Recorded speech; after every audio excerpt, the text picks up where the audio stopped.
Com grande alegria que mais uma vez a gente se encontra nesse sábado aqui.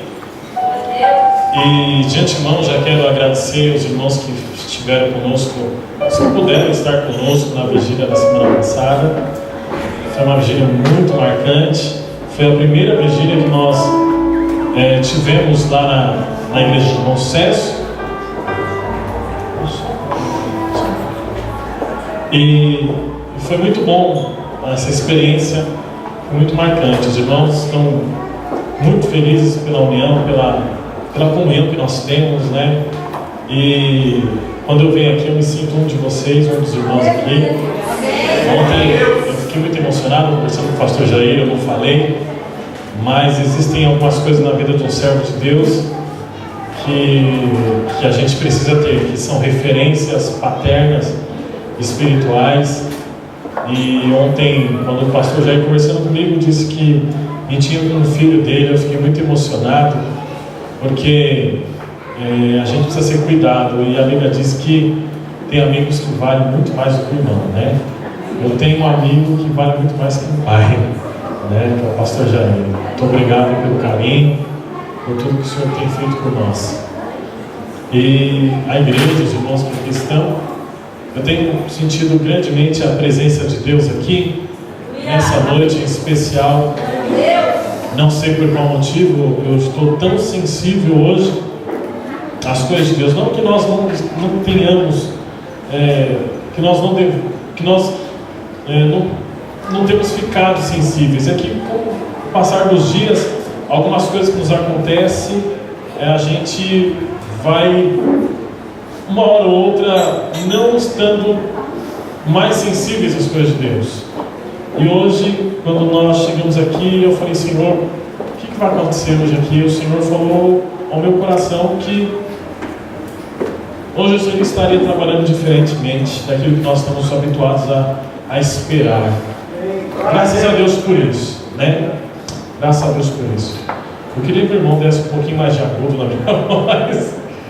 Amém. Aqui em cima a gente tem um som e aí embaixo a gente tem outro. Por isso que eu pedi, quando eu falei lá embaixo. Agora eu estou falando aqui em cima, agora melhorou. Acho que agora ficou legal. Bom, irmãos, eu queria que vocês abrissem as vossas Bíblias, livro de Efésios, capítulo 2. Né, pastor Rodrigo? 2:8. Efésios capítulo 2, versículo 8.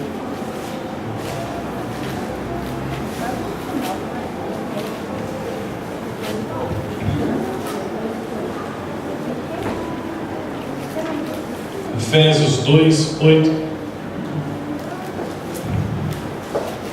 Eu espero poder transmitir aos irmãos aquilo que o Espírito Santo está me transmitindo de 2 dias para cá. E ontem eu fui surpreendido por uma situação em que o Espírito Santo mais uma vez veio confirmar as coisas das quais eu tenho ministrado nos últimos dias, e que não é diferente das considerações de fé que aqui a igreja local tem. Eu sei que existem vários ministérios, eu não quero tocar na noiva de Jesus, porque a igreja ela é de Jesus, e o noivo tem ciúmes. Acredito que o casal aqui, o Tiago e a Daniele, estão noivos. Acredito que existe uma liberdade de todos os amigos para a Daniela, mas até um certo ponto, que o noivo tem ciúmes.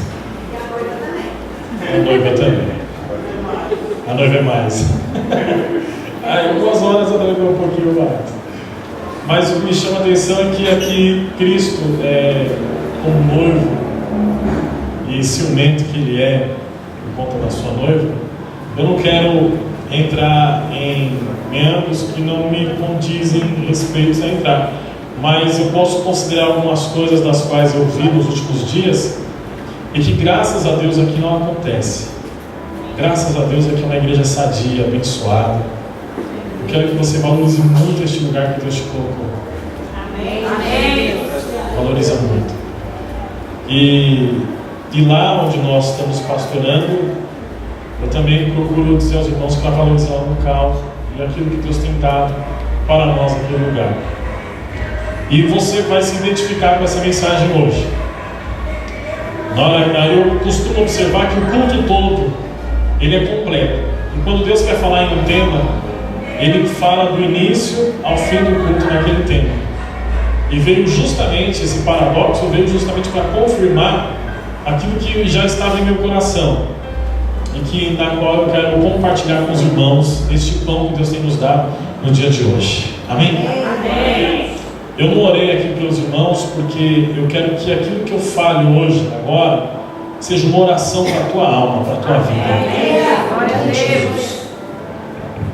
Diz assim a palavra do eterno Deus, escritas por Paulo: porque pela graça sois salvos mediante a fé, e isto não vem de vós, é dom de Deus, não de obras, para que ninguém se glorie, pois somos feitura dele, criados em Cristo Jesus para as boas obras, as quais Deus de antemão preparou para que andássemos nelas.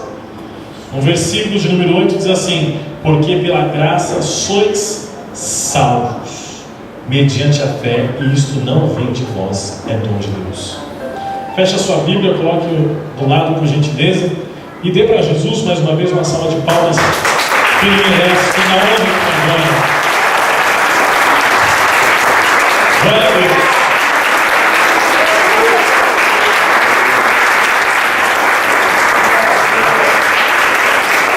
Para que nessa noite nós possamos entender o que é graça, para que nessa noite nós possamos ter uma ideia da palavra graça, eu preciso, através dessa mensagem, esmiuçar dois caminhos aqui para a igreja.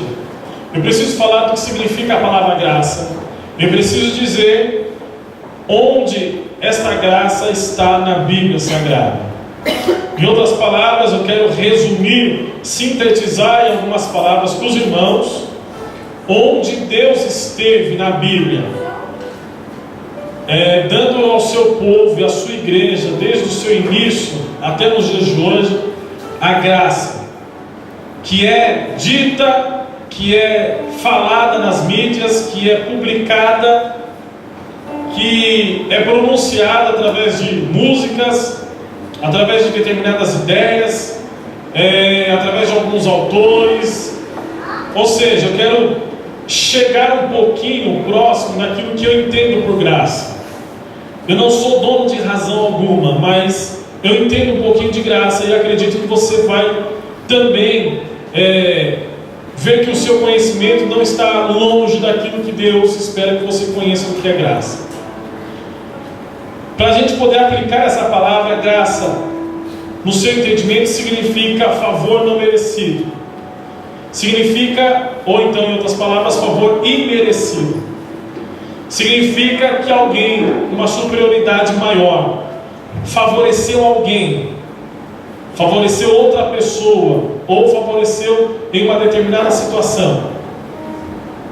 Alguém com poder supremo, que com tanto amor, incondicionalmente, resolveu de alguma forma intervir, ou até mesmo agir, sem ele mesmo exigir mérito algum, através daquele da qual foi favorecido. Em outras palavras, graça significa um favor de alguém que não deve favor a ninguém. Graça significa você ser, ou ter, ou se realizou em sua vida através de alguém superior, de alguém com poder, de alguém com amor muito maior, com poder muito maior, com uma superioridade muito maior do que a nossa. Quando nós aplicamos a palavra graça, nós precisamos entender que, de antemão, de contrapartida, existe a ausência de graça. Conhecido um pouco no Nordeste do nosso país, e sendo utilizado por alguns nordestinos, às vezes até aqui em São Paulo, com um nome chamado desgraça. Esse nome não é muito aceito no Brasil, mas significa ausência de graça. Alguém que não foi merecedor da graça. alguém que de alguma forma nada se favoreceu a ela, e que nada veio sincronizar e o universo não conspirou a favor dela. Então nós temos o entendimento de que graça é um favor imerecido por alguém superior, e a desgraça é alguém que não foi de nenhuma forma impelido, ou de alguma forma na vida dessa pessoa não foi manifestado a graça. Agora vamos compreender que um favor que se faz aqui nessa vida, nessa terra, é um favor comum. Se você pedir dinheiro emprestado, eu não posso lhe dizer que mesmo que eu tenha emprestado a você, ou você tenha emprestado esse dinheiro para mim, não significa de que eu fui agraciado por você, porque o favor imerecido, ele é muito superior a qualquer favor que nós façamos aqui nesse mundo. Se de repente o pastor Rubinho, usando ele como exemplo, precisar da minha Bíblia emprestada, ou se de repente de alguma forma eu sentir no meu coração que eu devo entregar-lhe a Bíblia e dar de presente para ele, não significa que ele foi agraciado por mim, porque esse favor, ainda que seja a Bíblia, o presente, o alvo de evangelizar, ou de contribuir para que ele compreenda mais a palavra de Deus, não significa que esse favor e esse amor que eu tive naquele momento de dar a Bíblia, ou até mesmo de emprestar a Bíblia, não significa que ele foi agraciado por um simples humano aqui nessa terra. Foi apenas um favor, e na maioria das vezes as pessoas gostam de prestar favor de alguma forma ou de outra, com o intuito de receber novamente, de receber de volta. Isso acontece muito na política, isso acontece em muitos lugares, e nós precisamos ter ideia de que a graça que nós iremos comentar hoje aqui, ela está muito acima dentro das nossas perspectivas, ela está muito acima dentro do nosso conhecimento, ela está muito acima dentro da nossa capacidade intelectual de poder, de alguma forma, dar sinônimos, adjetivos e nomes a ela. Quando nós falamos de graça, quando existe o povo de Deus, é de uma graça superior a qualquer coisa nesse universo e a qualquer coisa nesse mundo. Quando nós falamos de graça, nós estamos falando da graça daquele que já estava preparado, imolado antes da fundação do mundo, como diz em 1 Pedro capítulo 1, versículo 19. Jesus, Ele é a graça sobre as nossas vidas. Então, quando nós entramos nesse assunto de graça, nós precisamos ter um pouco de cautela, um pouco de disciplina, um pouco de moral para falar, um pouco de respeito, um pouco de exortação, e nós precisamos ter, no máximo, muita espiritualidade para compreender essa graça. Porque para compreender essa graça é necessário ter fé. Para compreender essa graça, precisa crer nessa graça. Para compreender essa palavra chamada favor imerecido, precisa ter arraigado dentro dos nossos corações aquilo que está dentro de nós e que faz questão de morar em nós, que é o Espírito Santo de Deus. Então, quando nós começamos a andar pela Bíblia Sagrada e começamos a observar a graça de Deus em favor daqueles da qual Ele chamou, e muitas vezes até em favor daqueles da qual Ele não chamou e não elegeu e que não será salvo, mas mesmo assim a graça estava acima dessa pessoa, nós iremos dar um passeio pequeno na Bíblia para entender o porquê que Deus está falando dessa maneira hoje aqui conosco. Lá no Antigo Testamento, quando Abraão estava em Ur dos Caldeus, sem fazer nada na vida, ele estava lá praticamente como um dos patriarcas do seu clã, ele estava ali sendo mais um membro de sua família, dentro de uma conjectura e dentro de uma religiosidade pagã. Deus resolve aparecer para este homem, Abrão. Até então, Abraão não tinha o seu nome aumentado, não era Abraão, era Abrão. Deus resolve aparecer para ele, e do nada ele diz, e Deus acha graça nele, ele chama esse homem e convida ele para sair do meio da sua parentela, com aqueles que queriam ir com ele, e ir em direção à terra que o Senhor iria dar para ele. Quando Abraão sai daquele lugar, ninguém compreende, porque naquela época já existia uma religião panteísta, que cultuava qualquer tipo de Deus, porque eles acreditavam que em qualquer coisa existia Deus. O sol era Deus, a chuva era Deus, os mares eram Deus, a terra era Deus. Era panteísmo puro. E já se existia um código chamado Código de Hammurabi, que regia aquela civilização da qual Abraão saiu. E Abraão sai debaixo daquele clã. Ele então monta o seu clã, monta a sua turma, o seu povo, e sai em direção, ouvindo aquela voz que nunca ninguém pôde ouvir, e nunca ninguém pôde ter essa percepção que Abraão teve. Então, para alguns, aquela loucura de um membro de uma religião qualquer sair daquele lugar onde já existiam leis que regiam aquele povo, em direção a uma voz que a algum momento apareceu na vida daquele homem, era uma loucura.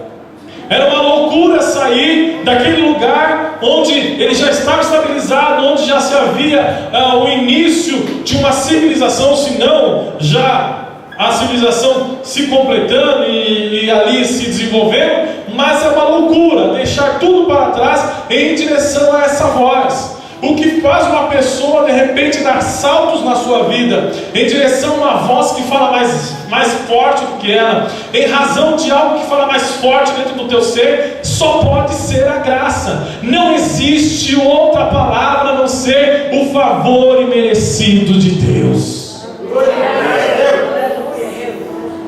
E quando nós observamos que Abraão sai em direção à sua terra, ele escuta essa voz, alguns momentos essa voz aparece a ele, fala com ele, mostra para ele, é com ele, desenvolve uma série de coisas na vida de Abraão, momentos únicos, momentos não vividos anteriormente, inéditos na vida de Abraão, e mesmo assim o Senhor está sempre ao lado de Abraão. Abraão falhando, Abraão ali pisando na bola, Abraão uma vez ou outra frustrado, Abraão uma hora ou outra desacreditando, porque quando se para e vê um homem pensando é porque ele está recolocando algumas ideias em ordem, e aquela voz aparece na hora certa. Aquela voz fala para que Abraão leve o seu filho para o monte e exige aquele filho como sacrifício. Abraão outrora ele vai e oferece filho, e antes mesmo de imolar o menino, aparece uma voz do alto céu, novamente aquela voz dizendo: Abraão, não faça mal ao menino, porque eu já providenciei o cordeiro. E quando ele olha para o lado, ele vê o cordeiro imolado, o anjo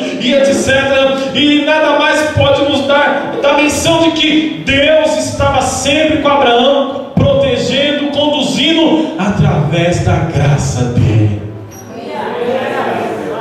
A graça faz com que a gente tome saltos, tome decisões, que a gente caminhe, que a gente vá em direção à graça irresistível, à voz irresistível do nosso ser. Antes mesmo da gente entrar aqui na igreja, eu estava conversando com o Renê lá fora, e nós estávamos falando de coisas celestiais, coisas de Deus. E eu falei para ele, Renê, você consegue se ver longe da igreja? Ele falou assim: consigo. Eu falei: não, você não consegue. Então desvia, se afasta. Aí ele falou: não dá. Não dá. Porque a graça de Deus não é possível nada. Porque aquele que escuta a voz de Deus e a graça de Deus é irresistível, você não consegue sair. Amém? Amém.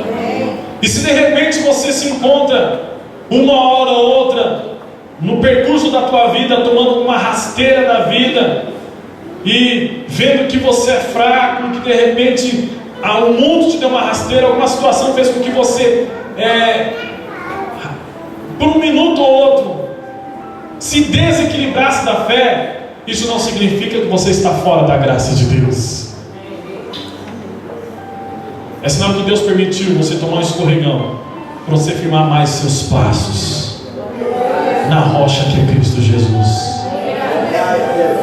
Então, quando nós começamos a ver a graça no meio da Bíblia, nós vemos a graça sobre a vida de Sansão. Ele perdeu o que tinha de mais valor na vida dele, não era a força. Não era a força que era de mais valor na vida de Sansão. Só porque ele era um juiz e dava vitória ao seu povo, livrava o seu povo. Não era por conta da força. Ele perdeu o que era mais importante, que era a comunhão com Deus. Não era por conta dos cabelos, não era por conta de nada disso, era por conta de uma convicção plena de saber que ele era importante na presença de Deus. E quando ele tirou Deus do coração dele e permitiu que Dalila falasse mais alto no coração dele, Sansão já tinha sido vencido mesmo forte. Porque não adianta ter forças no braço, mas não ter forças na mente, possuídos pela graça de Deus. Mas, mais uma vez, Deus nos marca na Bíblia e mostra que Ele é fiel. Quando Sansão, naquele momento e naquele episódio que ele é posto para ser chacota e palhaço das pessoas, porque um grande homem tinha sido vencido, ele ora a Deus, pede uma estratégia para Deus. Eu não vou entrar aqui em ideias nenhuma, se foi salvo ou deixou de ser salvo, isso eu deixo com Deus. Mas que a graça foi grande sobre a vida de Sansão na hora que ele orou a Deus e verdadeiramente se arrependeu e quis fazer justiça e relembrou tudo aquilo que ele representava e de onde ele veio, o que Deus fez na vida dele. A graça de Deus o possuiu mais uma vez e restaurou as forças daquele homem. Talvez você esteja aqui fraco hoje, como foi dito, mas a graça de Deus quer possuir a sua vida nessa noite. A gente vai para a Bíblia Sagrada e a gente vê Davi, Salomão, entre outros e mais outros. Nós vemos Jeremias pregando e profetizando para que o povo se arrependesse e voltasse aos princípios. A gente vê Malaquias exigindo para que o povo pudesse reconhecer que Deus poderia ter escolhido até mesmo Esaú, e Deus não escolheu Esaú porque teria que ser o mais velho para ser bênção, para ser referência para o seu povo, e Deus vai e escolhe Jacó, o mais novo, o que não tinha currículo algum, que não tinha talvez referência bibliográfica nenhuma, e Deus vai e escolhe Jacó, e através da vida de Jacó, Deus dá livramento para Jacó, Deus é com Jacó, Deus muda a vida de Jacó. E Malaquias diz para o povo: olha, Deus, ele detestou Esaú e amou Jacó. Significa que a graça de Deus não está presente na vida das pessoas perfeitas, ou que talvez o mundo o coloque como perfeito, mas a graça de Deus está, e ela quer penetrar, e ela quer ser presente na vida dos imperfeitos, na presença de Deus.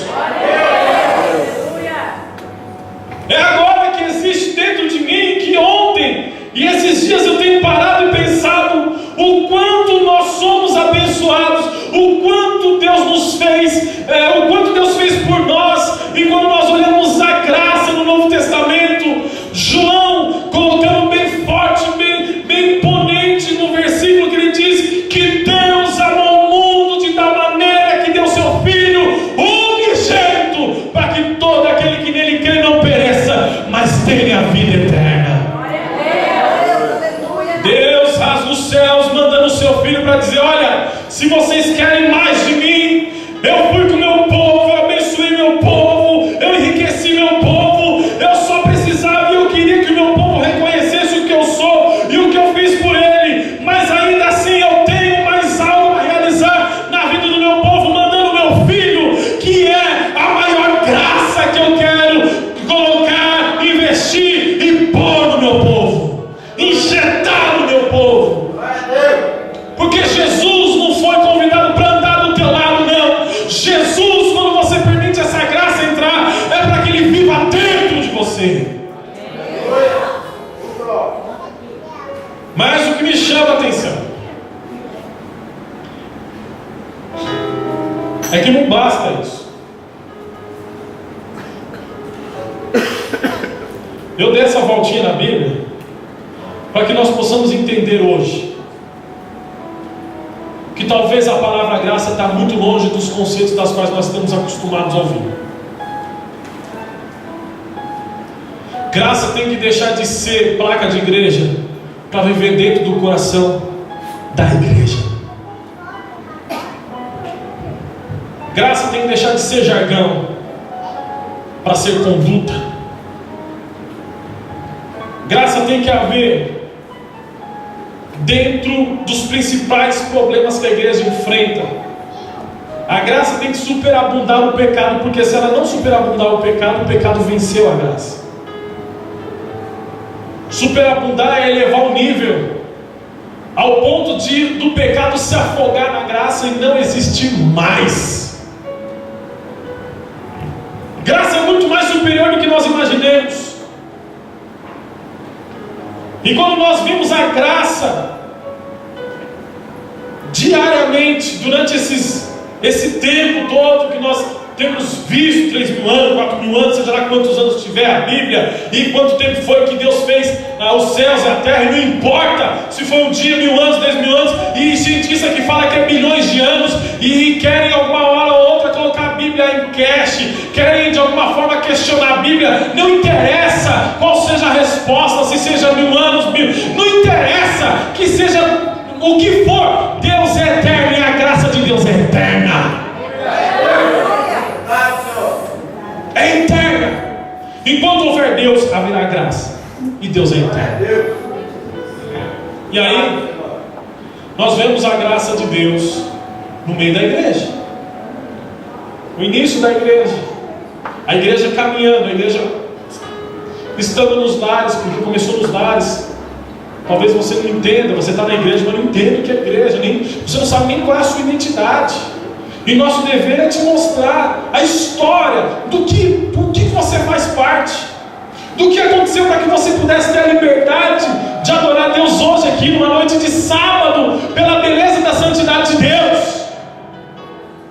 Eu estava falando com o Renê, falei: Renê, quantas pessoas não deram a sua vida para que hoje nós pudéssemos hoje levantar nossas mãos, adorar a Deus, abrir a Bíblia, glorificar a Deus, louvar a Deus. Quantas pessoas não morreram, não foram mártires, das quais esse mundo não era digno de que elas pisassem aqui. E muitas vezes nós trocamos a graça de Deus por qualquer besteira, por qualquer prato de mentira. E aí, nós vemos que a igreja foi perseguida.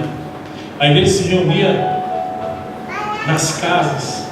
Então, se o pastor Jair quisesse fazer um jantarzinho, quisesse alguns irmãos lá para adorar a Deus, tinha que ser muitas escondidas. Então, no partir do pão, por isso que a Bíblia diz que no partir do pão, para pensar que a igreja só se reunia em Santa Ceia, e era aquilo que nós estamos acostumados a ver na igreja, o partir do pão, aquela alegria que tem dentro da igreja. Não, o partir do pão era de casa em casa. A ceia era convidar os irmãos, o Espírito Santo que está com a igreja, a estar ao redor da mesa e no partir do pão ali, alimentar a alma e alimentar o corpo. Com o tempo a igreja foi pegando, foram se reunindo, e as pessoas começaram a ter um número um pouco maior, mas não poderia ter muito, estava crescendo. E aí eu vejo a igreja se reunindo e nada eles tinham falta, porque tudo lhes era em comum. A solidariedade, o amor, a graça eram operantes no meio da igreja. Eu não consigo imaginar um evangelho onde o que move o coração do pregador seja dinheiro. Eu não consigo entender como pode pessoas... Eu não consigo entender porque a Bíblia nos ensina, mas me dá uma revolta tão grande quando as pessoas fazem da igreja um negócio. Eu não consigo entender como que existem pessoas brincando com almas, brincando com a fé alheia, brincando com seres que foram feitos à imagem e semelhança de Deus. E ontem eu fui surpreendido. Ontem fui convidado a pregar na minha igreja e a agenda está ficando meio cheia, sabe? Comecei a pregar aqui, eu acho que eu estou ficando famoso.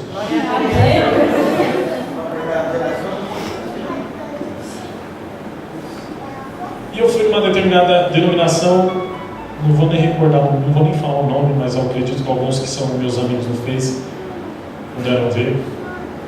E eu fui convidado por uma pessoa muito piedosa, uma pessoa muito amorosa. E essa pessoa disse que quando viu, nós postamos que da enfermidade, dessa dor que eu tive esses dias aí, a pessoa acordou 3 horas da manhã e foi orar comigo. Eu cheguei na igreja, a pessoa me abraçou, ficou tão feliz, eu nunca vi a pessoa na minha vida. E eu falei, poxa, hoje aqui o Senhor, se a igreja tem esse espírito desse obreiro aqui, eu estou em casa. Espírito de piedade, espírito de amor, espírito de estar junto, de comunhão.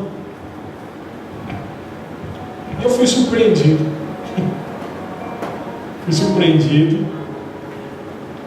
Cheguei, lá o pessoal se assenta no altar. Tudo bem, vamos respeitar as normas da casa. Uma coisa que eu coloquei na igreja há um tempo, e eu vi que é o certo, é que o pastor tem que estar no meio das ovelhas. Glória a Deus. O trono é só para Jesus. Aleluia, aleluia, aleluia. Mas amém. Vou sentar no trono de Moisés lá, né? Sentei lá.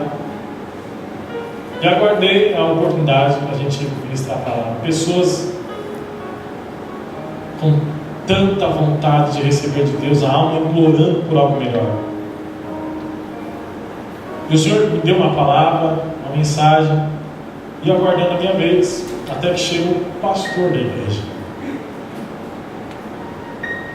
E a gente, olha, ontem foi forte no sentido ruim. Eu nunca cheguei numa igreja para sair tão triste, tão irado, como saiu ontem.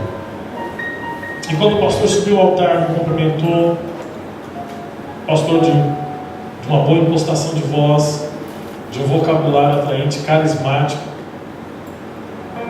E para quem tem um pouco de experiência, a gente sabe que existem pastores e pastores. E a gente sabe, a gente conhece quando o pastor ele é simples de coração. Os exemplos dele são notórios. Você quer conhecer um pastor, você vê os exemplos dele. E aquele homem subiu ao altar e me cumprimentou, conversou comigo. Ele não me deixou de forma alguma me concentrar no culto. E conversa, e até que ele disse, olha bispo, há muito tempo eu abri vários trabalhos, várias igrejas, e deixava uma igreja com um, com outro, com um, com outro, mas agora eu aprendi, agora eu abri o olho, agora nem assim não. Antes eu era imaturo, agora eu tenho mais malícia. E eu só esperando para ver o que saía do coração daquele homem, que a boca fala do que o coração está. E ele disse assim para mim, bispo, fiz um trabalho em tal lugar e lá as pessoas não sabiam que tinha oferta. Pastorzinho, que a pessoa chama para o altar, coloca o azeite lá e fala, mas você é pastor. O cara senta no altar e não fala mais nada. Comigo é diferente. Cheguei lá, já mandei a obreira preparar os envelopes. E falei, olha pessoal, vou passar os envelopes aqui, no mínimo R$100 para todo mundo. Aí eu cheguei com uma pacoteira assim de envelope de R$100 em casa. Eu olhei para dentro do olho dele. E o Senhor falou comigo, tá vendo, meu filho? É louco. E aquela frase soou tão triste no meu coração, porque em todo momento que ele estava comigo no altar, ele falava de dinheiro, de numerário, de mamon, de coisas dessa terra. Como que se Deus não tem poder de se responsabilizar pela noiva dele? Como que toda a gerência estivesse na mão de um homem? Como que a igreja, de alguma forma, dependesse de mãos humanas e de estratégias e formas de se pedir dinheiro?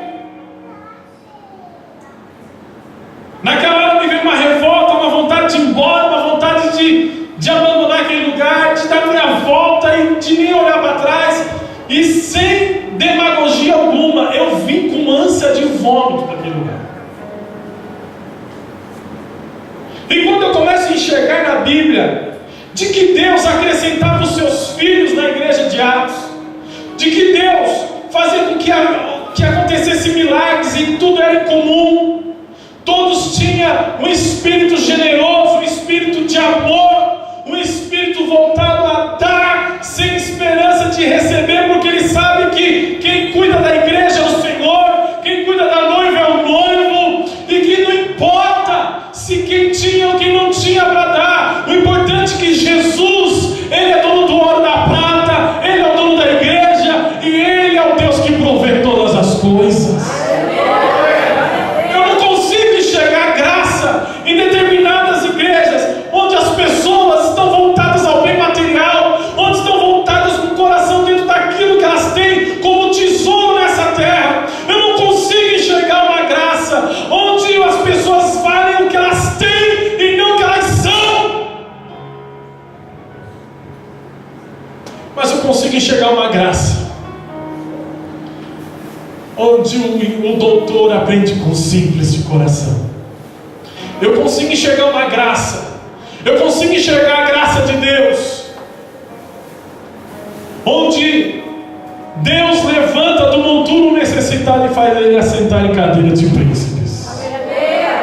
Eu consigo enxergar a graça da mensagem onde Davi disse: foi moço, hoje sou velho, mas nunca vi um justo e nem a sua descendência mendigar um pão. Eu consigo enxergar a graça no Deus que proveu alimento para o profeta Elias, quando este profeta apontou para o povo e, falando a verdade, desafiou Acabe e disse: não vai chover, e não choveu, não como praga para Israel, não como praga para ele, mas para afrontar o Deus que Acabe acreditava, que era o Deus Baal. Então vamos ver quem é mais forte, ou o Deus que eu sirvo, ou o Deus Baal. Eu consigo enxergar uma graça assim, que mesmo as pessoas passando por dificuldades e problemas por conta de um rei que teve o coração voltado a Baal, mas ainda assim Deus providenciou comida e providenciou água para o profeta em um determinado tempo, e depois tira esse profeta, e esse profeta é conduzido até Sarepta para cuidar de uma mulher, e ali desenvolveu um milagre na vida de ambos. Eu consigo enxergar um Deus que permite você passar por qualquer coisa na tua vida, mas Ele providencia tudo aquilo que você necessitar para você aprender mais dele no momento que você está enfrentando na tua vida. Eu consigo entender graça assim. E quando ontem eu fui impactado negativamente por aquele homem, eu vi que está cheio de pessoas dentro da igreja, não digo da igreja universal, não da que vocês conhecem da TV, mas da universal no sentido de todas as igrejas, que estão lá cultuando o Deus Mamon, cultuando ou Deus me dá ou Deus me dá, cultuando agora, cultuando os deuses desse mundo. E quando eu digo deuses, eu estou dizendo, eu vou te falar uma coisa, até me desculpe a minha sinceridade, mas o Deus de gesso que muitas vezes está no cantinho de um católico não representa nada em vista de um Deus do consumismo que a igreja tem adotado como Deus dela. Você fala: eu não tenho Deus de gesso, de pau, mas às vezes você enlouquece para a igreja, até Deus, por não ter aquilo que você quis, que os seus olhos brilhou, e não soube aguardar o tempo de Deus. Irmãos, eu começo a ver agora um Deus que, com todos os defeitos do seu povo, com a graça dele, deu livramento para a igreja na sua história, levantou pessoas para mudar a vida da igreja. E quando eu digo levantar pessoas, Eu estou dizendo levantar pessoas com intrepidez, pessoas com compromisso, pessoas que deram a vida, pessoas que deram a vida pelo Evangelho. Porque hoje em dia é muito fácil, eu sou missionário, mas a missão que eu faço é deixar uma pia de louça para lavar mais tarde, porque agora eu tenho 5 de oração na minha igreja, e afinal de contas eu sou missionário, eu tenho que estar lá esquentando o banco. Quer ser missionário? Vai para o Egito. Eu te dou uma passagem de ida, de volta eu não garanto. Nem sei se você volta. Você sabe quantos pastores já morreram semana retrasada na Coreia do Norte por conta de falar de Jesus no lugar onde é proibido? Eu interpreto isso como graça, porque a graça nos encoraja a desafiar o mundo da qual nós fazemos parte e apontar para este mundo a cruz de Jesus, e dizendo: olha, ainda que este símbolo servia de maldição, ainda que este símbolo era feito e preparado para os piores homens desse mundo, teve um que foi para este madeiro, encarou este madeiro por amor da minha vida. Aleluia! Eu entendo graça quando o que eu tenho não é meu, mas é de Deus. Eu entendo graça que o que eu possuo deixa de ser meu para ser seu. Eu entendo graça de que eu não quero somente a salvação e o conhecimento de Deus para mim, mas que eu compartilho com você. Eu entendo graça quando eu deixo as minhas vaidades de lado, quando eu deixo tudo aquilo que me traz orgulho. Talvez seja o seu diploma que você coloca na parede, talvez seja as conquistas desse mundo, que de uma certa forma te trazem segurança na realidade do ser existencial que tem em você, que você é. Eu encaro graça quando você abre mão de tudo isso para abraçar o Evangelho, que ensina você a amar, que ensina você a andar 2 milhas, que ensina você a ser um bom samaritano. O Evangelho que ensina que mesmo tendo 5 pães e 2 peixes, você divide, porque ali está o maior símbolo da graça. Deus alimentando a multidão, até mesmo aqueles que não foram salvos, mas Ele não deixou de alimentar, porque a graça emana para todos. Eu entendo graça quando existe um nivelamento da igreja, e esse nivelamento é de que todos temos que aprender uns com os outros. E eu entendo graça, e eu sei que eu estou inserido na graça, e você vai compreender que você está inserida nessa graça quando o defeito da pessoa que está ao seu lado não atinge mais você, porque a graça te colocou numa superioridade piedosa tão grande que nada te tira do sério, nem mesmo a fraqueza de alguém, nem mesmo o defeito de alguém, e nem os problemas que essa pessoa traz à congregação, porque você está firmado na graça de Deus. Ai, irmãos, vamos abraçar essa graça, porque a graça de Deus é que nos salva, é o amor dele que te salva, é Ele que renova as tuas esperanças todos os dias. Ele quer encontrar em você esse coração aberto para Ele habitar dentro de você. Ele quer trazer perdão no meio da sua família. Ele quer trazer reencontros. Ele quer trazer aquele parente seu que está longe, distante, que vocês não se falam há muitos anos, por algum problema besta, idiota, imbecil, mas que a graça quer superabundar esses pecados. Onde abundou a graça, superabundou a graça. Onde abundou o pecado, superabundou a graça de Deus. Ele quer fazer com que você seja uma pessoa piedosa, que você haja com justiça, mas dentro da graça do Senhor. Ah, que essa graça esteja no nosso meio. E quando nós possamos nos reunir como nós temos nos reunido nos últimos dias, não haja diferenças, mesmo até então por conta de pontos doutrinários, mas que isso não tem problema no meio do povo de Deus, porque existe só um Filho de Deus, é um só batismo, é uma santa ceia, e é isso que nos une, aleluia.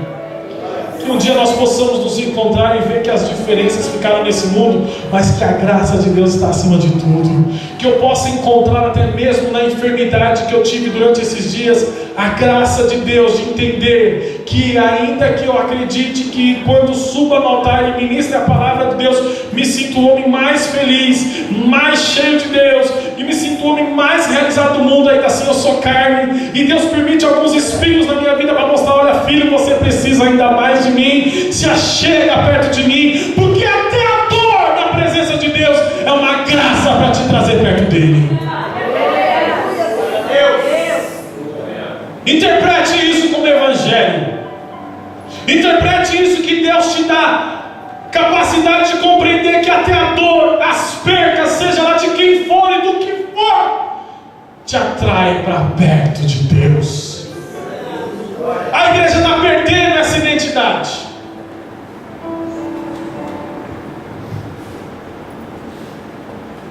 Uma vez um pastor disse para mim assim: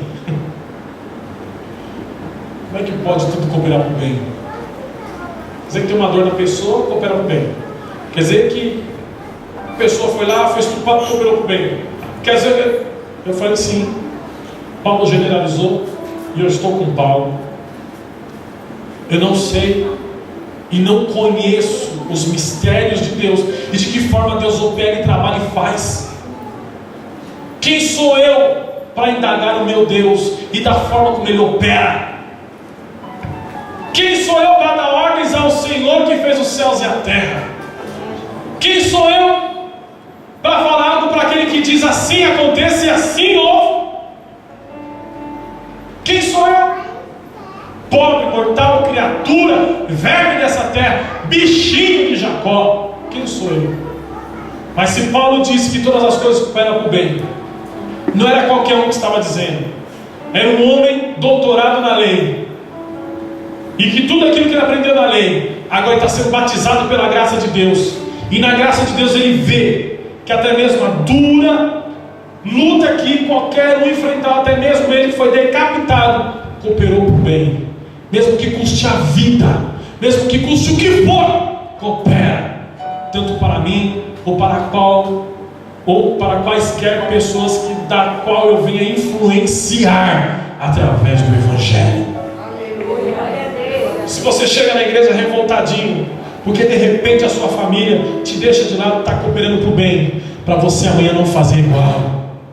Se de repente você não conseguiu fazer uma faculdade ou fazer alguma coisa que você queria, está cooperando para o bem, para você talvez tirar da fraqueza forças e conquistar, ou até mesmo para você influenciar alguém, ou talvez para você aprender de Deus.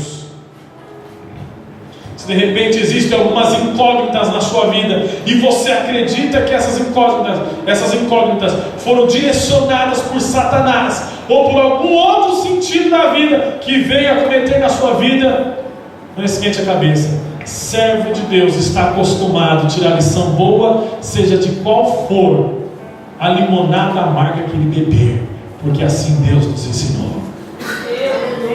Há um erro muito grande quando as pessoas falam assim: posso todas as coisas que Ele me fortalece, porque esquecem dos outros versículos. Porque antes, Paulo diz o seguinte: passei fome, passei sede, passei frio, passei por tudo isso, mas eu pude passar por todas essas coisas porque alguém me fortaleceu. Você falar que vai casar e não vai ter problema? Começa no primeiro ano, no período de adaptação. Na noite de núpcias. Ai amor, eu quero assistir o canal A Band. Não, eu quero ver SBT. Até hoje minha esposa não senta comigo para assistir Praça Nossa. Como é que pode você gostar? Um programa que eu nasci, cresci assistindo.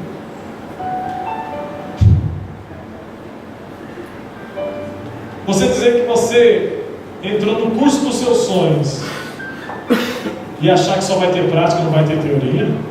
Vai ter a bendita teoria. Você achar que o primeiro ovo que você fritar não vai sair queimadinho? Você achar que não vai ter no seu casamento uma comida que vai sair um pouquinho salgada? Você achar que você nunca vai errar como pai? Você achar que você nunca vai errar como mãe, como filho, como avô?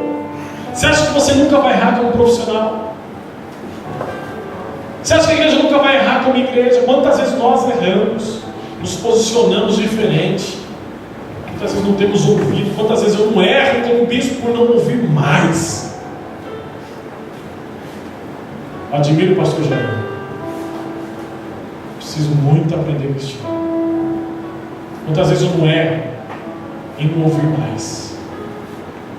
Ele sabe.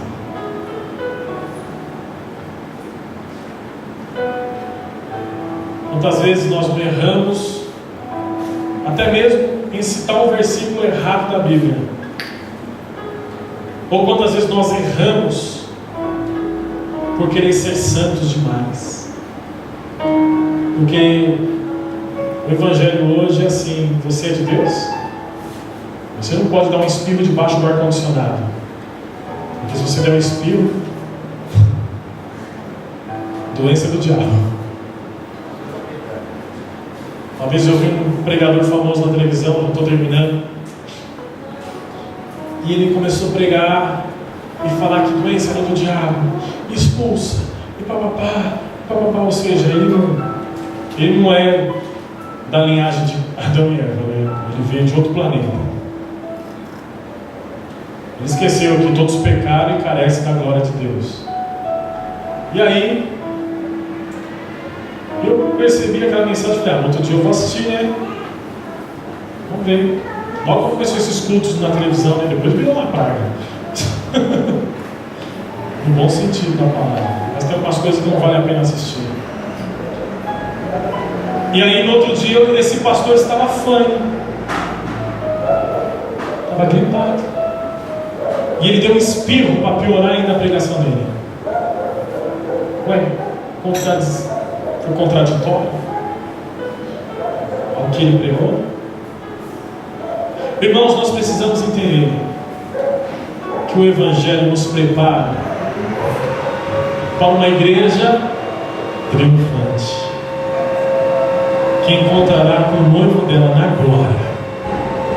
E lá, quando o nosso corpo corruptível for revestido de um corpo incorruptível, que não conhecerá doença, mágoa, sentimentos ruins e etc., e for extinguido, transformado num corpo de glória, aí sim nós estaremos no corpo perfeito, para ser com Jesus um, assim como a noiva e o noivo são. Irmãos, vamos ser a igreja de Deus. Eu glorifico a Deus, porque ontem eu aprendi mais. Quando eu vi aquele exemplo, Deus falou comigo: nunca seja assim, meu filho, porque o valor de uma alma custou a vida de Jesus. Custou muito caro.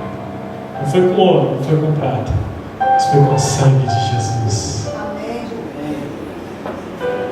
Graças a Deus. E todas as vezes que eu ministro a palavra de Deus aqui, eu vejo o quanto o seu rosto é formoso pela graça de Deus. Eu consigo ver a alma de vocês, porque o rosto é a expressão da alma. Eu consigo ver que existem pessoas aqui que passam por cada perrengue, mas passou por cada situação na vida. Eu vejo que tem pessoas aqui que cada ruga no rosto que veio antes do tempo foi uma preocupação, foi uma situação muito difícil. Vejo pessoas aqui que não desistem, porque a graça é irresistível. Vejo aqui pessoas que dão a vida e o amor nessa obra. Vejo pessoas aqui que falam: Deus, me usa. Um pouquinho que eu sei, eu quero ser usado nas tuas mãos. Vejo pessoas preocupadas com tantas coisas na obra de Deus. E isso me dá uma felicidade muito grande. Porque todas as vezes que eu venho para cá, eu não vejo rodopio, pulo, expressões de que pessoas estão cheias e etc. Porque o que é verdade na vida de uma pessoa ser cheia de Deus, não são as expressões no culto, não é a gritaria, embora isso pode ser bom no momento que a igreja tiver que fazer isso, amém, mas quando não tiver, não significa que Deus não está no meio dela, porque a melhor forma de você identificar Deus no meio dela é na comunhão, é estar junto, é chorar junto, é passar perseguição junto, é ouvir mais, é estar presente. E eu sei que tem gente cansada aqui e que negou um prato de comida, negou um sofá, negou uma cama e disse: eu vou estar lá porque eu preciso que o Senhor fale comigo, me dê graça para enfrentar os problemas, e eu vou negar isso e estarei lá para adorar o meu Deus. E não tem profeta aqui não. Você está pensando que eu sou profeta? Eu não sou profeta nada. E de repente você vem esperando uma revelação, uma profecia, vem esperando aí que vai dar tudo certo, e talvez você está até chateado. Poxa, não foi o que eu queria ouvir. Tudo bem, não foi o que você queria ouvir, mas Deus quer dizer para você que não vai te poupar dessa luta, mas também não vai te poupar a vitória.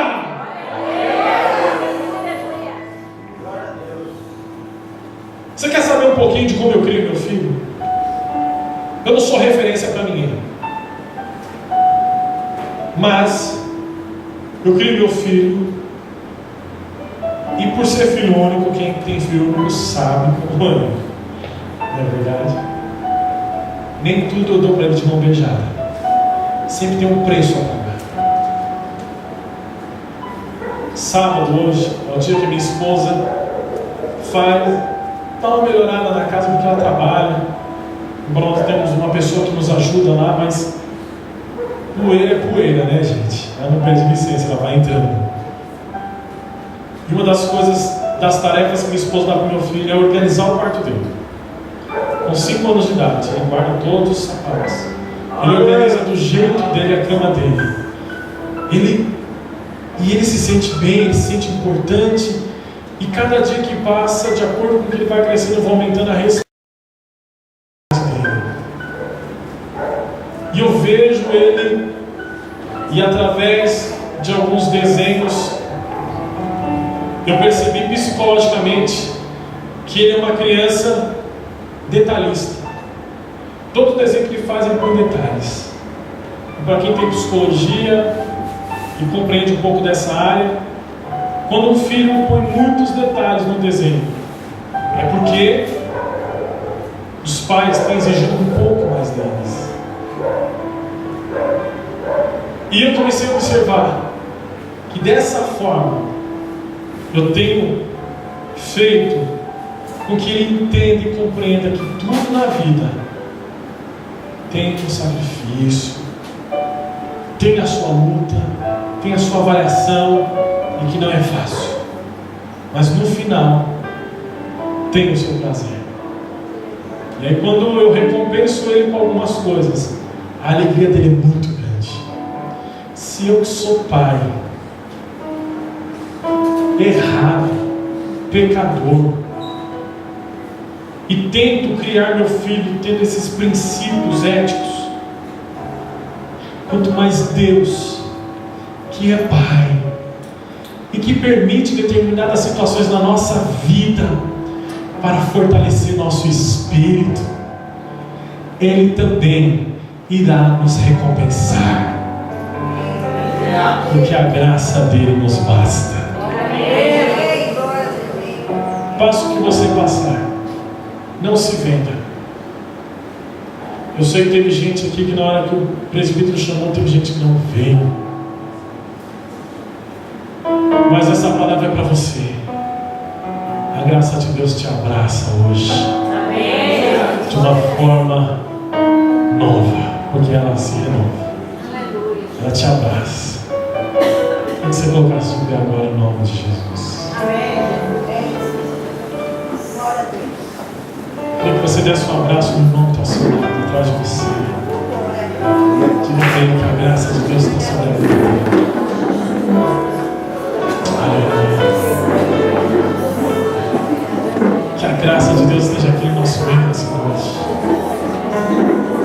saia daqui sabendo que Deus, Ele opera, Ele dá o que Ele dá, que Ele é Deus. Eu e você não somos merecedores de nada, mas a graça dele nos surpreende para cada manhã. Se adorasse a Deus em louvor nesse momento, vamos adorar a Deus. Oh, aleluia. Eu não preciso ser reconhecido por ninguém. Adore a Deus. A minha glória é fazer com que conheçam a Ti. Deixa essa graça penetrar no seu coração nessa noite. E que diminua, Aleluia, Deus. para que Tu cresças, Senhor, mais e mais.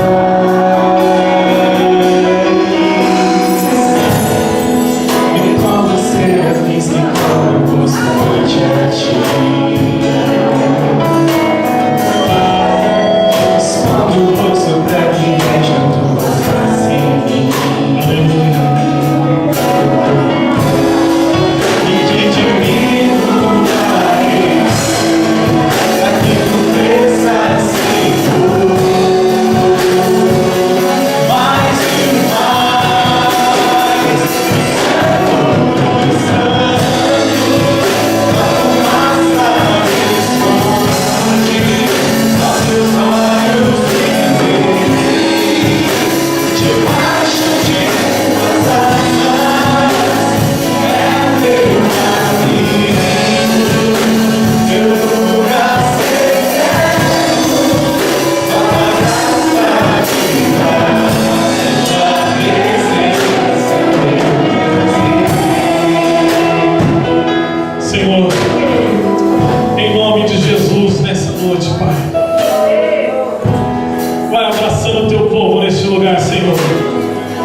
graça nos faz amar.